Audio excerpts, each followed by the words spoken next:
अस्सलाम वालेकुम जी, welcome back to my channel. तो जी कैसे हैं आप सब।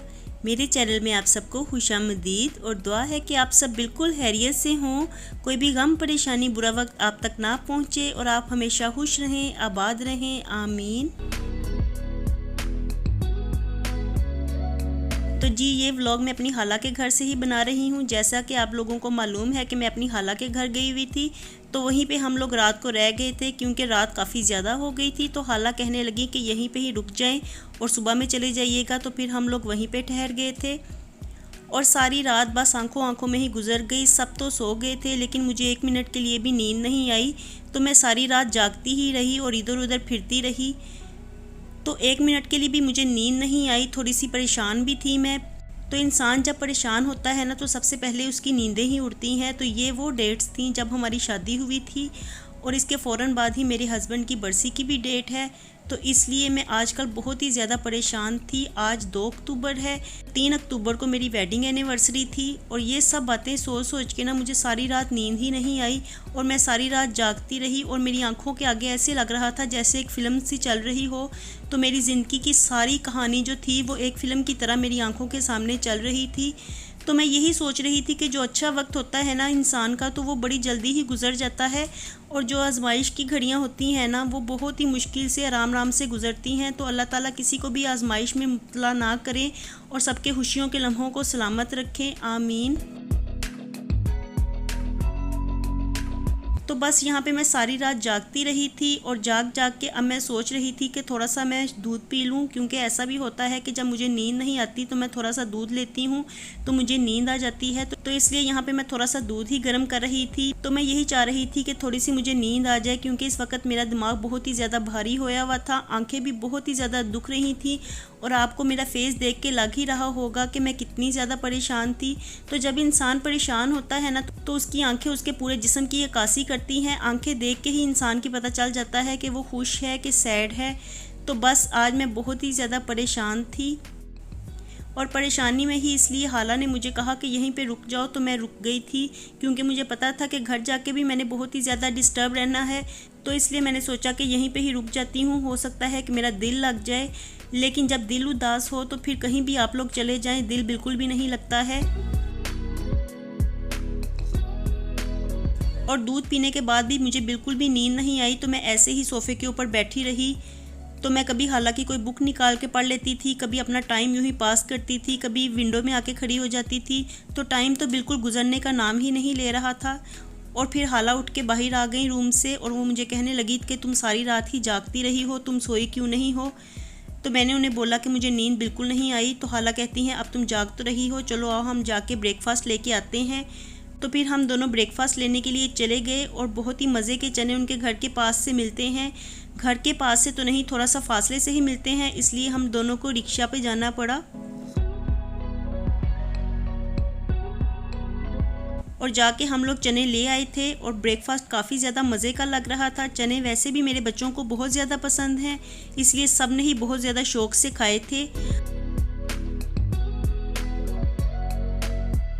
और यहाँ पे हाला चनों को ही माइक्रोवेव कर रही थी, गर्म कर रही थी और बाकी प्लेट्स वगैरह मैंने यहाँ पे लाके रख दी थी। तो बस चने जैसे ही गर्म होके आते हैं तो मैं बच्चों को चने डाल के देती हूँ तो वो भी अपना ब्रेकफास्ट कर लेंगे। बच्चों को मैंने उठा दिया था, वो फ्रेशन अप हो गए थे और यहाँ पे हाला चने गर्म करके ले आई हैं। काफ़ी ज़्यादा गर्म हो गए थे तो उन्होंने रुमाल के साथ ही इसे पकड़ा हुआ था। और हाला मुझे बता रही थी कि ये हमारे एरिया के बहुत ही मज़ेदार चने हैं और बहुत ही ज़्यादा फेमस भी हैं। तो इसलिए हाला स्पेशली हमारे लिए गई थी, क्योंकि वो कह रही थी कि अब बच्चे भी आए हुए हैं तो मैं जाके ये चने लेके आती हूँ। तो फिर मैंने हाला से कहा कि मैं भी आपके साथ ही चलती हूँ। तो हाला ने कहा कि जाग तो रही हो, आजो फिर साथ ही चलते हैं, मिलके दोनों जाके ले आते हैं।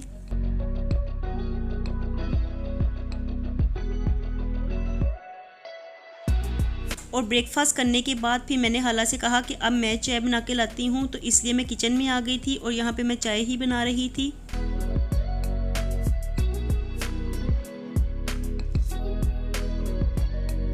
और मॉर्निंग की चाय मुझे थोड़ी सी ज़्यादा स्ट्रॉन्ग अच्छी लगती है तो इसलिए यहाँ पे मैं चाय को पका रही थी। और वैसे तो मैं ताज़ा दूध की चाय पीती हूँ, लेकिन हाला ताज़ा दूध इस्तेमाल नहीं करती, वो डब्बे के दूध की चाय बनाती हैं। तो इसलिए आज हम वही चाय पीने लगे हैं। तो यहाँ पे बस हमारी चाय बन के तैयार हो गई थी और ब्रेकफास्ट तो हम लोग कर चुके थे। अब हम लोग बस चाय ही पीने लगे थे।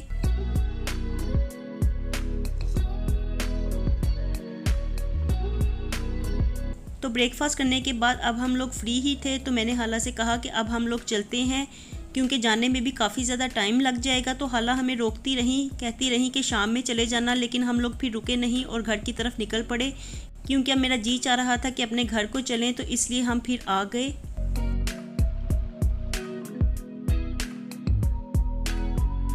और कहीं पे आना जाना होता है ना, तो मुझे रास्ते बिल्कुल भी याद नहीं रहते। इस मामले में मैं बिल्कुल ही ज़ीरो हूँ। तो जब भी हम लोगों ने कहीं पे जाना होता है तो मैं गूगल मैप इस्तेमाल करती हूँ। तो यहाँ पे बस हम लोग घर की तरफ ही जा रहे थे, तो मैंने सोचा कि रास्ता सीधा ही है, हम लोग पहुँच जाएंगे। लेकिन फिर ऐसे हुआ कि हम रास्ता भटक गए और फिर किसी दूसरी अनजान रोड की तरफ हम लोग मुड़ गए थे। तो यहाँ पे हम लोग रास्ता भूल गए थे। तो फिर कहीं पे खड़े होके मैंने गूगल मैप लगाया और गूगल मैप के ज़रिए ही हम लोग घर पहुँचे। तो ये एक बहुत ही अजीब बात है मेरे साथ कि मुझे रास्ते बिल्कुल भी याद नहीं रहते।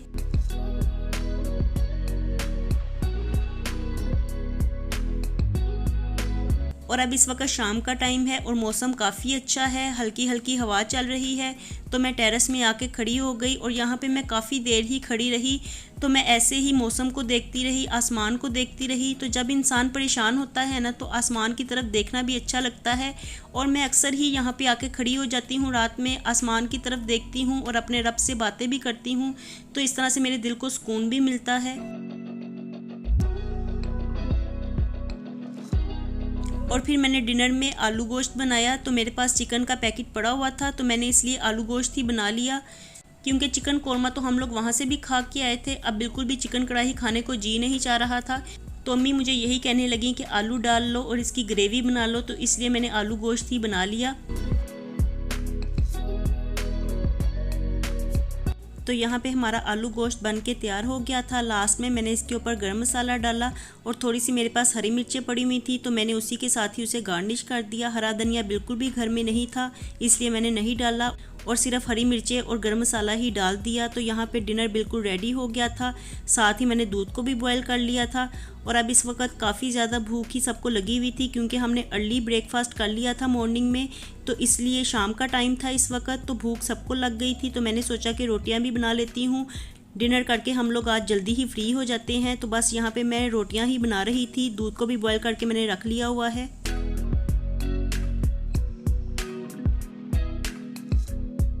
तो डिनर तो मैंने शाम में ही बना लिया था और अब हमारे पास काफ़ी ज़्यादा टाइम फ्री था। और मुर्तज़ा मुझे काफ़ी दिन से यही कह रहा था कि मुझे साइकिल ले दें। तो आज उसने मुझे बहुत ही ज़्यादा इंसिस्ट किया। तो मैंने सोचा कि अब चलो मार्केट जाते हैं, इसको कोई साइकिल अगर अच्छी लगी हमें तो ले दूँगी। तो इसलिए हम लोग बाहर आए हुए थे। हम लोग एक्चुअली नीला गुंबद आए हुए थे, क्योंकि यहाँ पे साइकिल्स की बड़ी मार्केट है। तो यहाँ से ही अच्छी साइकिल मिलनी थी। वैसे तो मुझे कोई एक्सपीरियंस नहीं है। तो हम लोग काफ़ी दुकानों पे फिरते रहे और मुझे बिल्कुल भी समझ नहीं आ रही थी कि मुर्तज़ा को कौन सी साइकिल लेके दूँ। तो बस जो भी साइकिल मुर्तज़ा देखता था ना, तो वो मुझे यही कह रहा था कि मुझे ये साइकिल ले दें। तो मैं बस चाह रही थी कि कोई ऐसी साइकिल हो जो थोड़े साल चल जाए। तो इसलिए मैं अच्छी साइकिल देखने की कोशिश कर रही थी, लेकिन उसे लग रहा था कि शायद मैंने उसे लेके नहीं देनी। इसलिए वो जिस भी दुकान में जाता था तो कहता था मुझे यही साइकिल ले दे। तो बस मैंने उसे समझाया कि मैं आज आपको ज़रूर साइकिल लेके दूंगी, बस थोड़ा सा टाइम दो, कहीं से अच्छी साइकिल मिलती है तो वही हम लेंगे। और लास्ट में हमें फिर एक शॉप नज़र आई और वहाँ से ये साइकिल मुझे पसंद आई। तो मैंने मुर्तज़ा के लिए वो साइकिल ले ली है। और ये साइकिल अभी मुर्तज़ा के साइज़ की नहीं है, थोड़ी सी बड़ी है, तो उसे चलाने में थोड़ी सी दिक्कत हो रही थी। इसलिए मैंने साथ ट्रेनिंग व्हील भी लगवा दिए ताकि वह इजीली चलाता रहे। वैसे तो घर में साइकिल चलाने की जगह बिल्कुल भी नहीं है, तो मुर्तज़ा यहीं टीवी लॉन्ज में ही साइकिल चला रहा था, क्योंकि अब टीवी लॉन्ज थोड़ा सा खाली खाली दिखाई देता है। तो यहाँ पे ही जगह है। वैसे मैं मुर्तज़ा को रोड पे नीचे नहीं भेजती, क्योंकि काफ़ी ज़्यादा ट्रैफिक होती है। तो इसलिए मैं मुर्तज़ा को घर से बाहर नहीं भेजती हूँ। तो मैंने उसे कहा कि घर के अंदर ही यहाँ पे ही साइकिल चला लो। तो बस मुर्तज़ा अपनी साइकिल को ही इंजॉय कर रहा था।